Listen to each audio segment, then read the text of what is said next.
தற்போது கிடைத்துள்ள அண்மைச் செய்தி, யுவன் சங்கர் ராஜா மீது காவல் நிலையத்தில் புகார் அளிக்கப்பட்டிருக்கிறது. வீட்டு வாடகை தரவில்லை என்ற புகாரின் அடிப்படையில் யுவன் சங்கர் ராஜா மீது புகார் அளிக்கப்பட்டிருக்கிறது. அண்மைச் செய்தியாக பார்த்து வருகிறோம். இசையமைப்பாளர் யுவன் சங்கர் ராஜா மீது நுங்கம்பாக்கம் காவல் நிலையத்தில் புகார் அளிக்கப்பட்டுள்ளது. 20 லட்சம் வாடகை தரவில்லை என வீட்டின் உரிமையாளர் ஹஸ்மத் பேகம் சார்பில் காவல் நிலையத்தில் இந்த புகாரானது அளிக்கப்பட்டிருக்கிறது.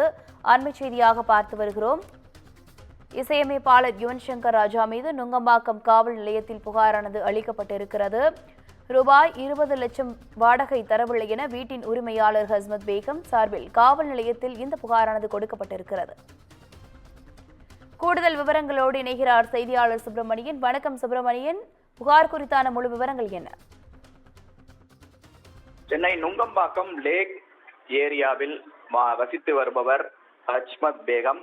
இவர் நுங்கம்பாக்கம் காவல் நிலையத்தில் ஒரு புகார் அளித்திருக்கிறார். அந்த புகாரில் இசையமைப்பாளர் யுவன் சங்கர் ராஜா தன்னுடைய வீட்டில் வாடகைக்கு இருந்ததாகவும், வாடகை பணம் 20 லட்சம் ரூபாய் செலுத்தாமல் இரவோடு இரவாக காலி செய்து விட்டு சென்றதாக ஹஸ்மத் பேகம் நுங்கம்பாக்கம் காவல் நிலையத்தில் புகார் அளித்திருக்கிறார். எழுத்துப்பூர்வமாக புகார் அளித்திருக்கிறார். அந்த புகாரின் அடிப்படையில் காவல்துறையினர் விசாரணை என்பது மேற்கொண்டு வருகிறார்கள்.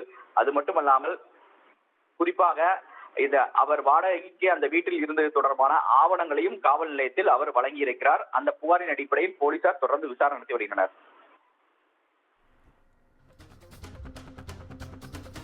விவரங்களுக்கு நன்றி சுப்பிரமணியன்.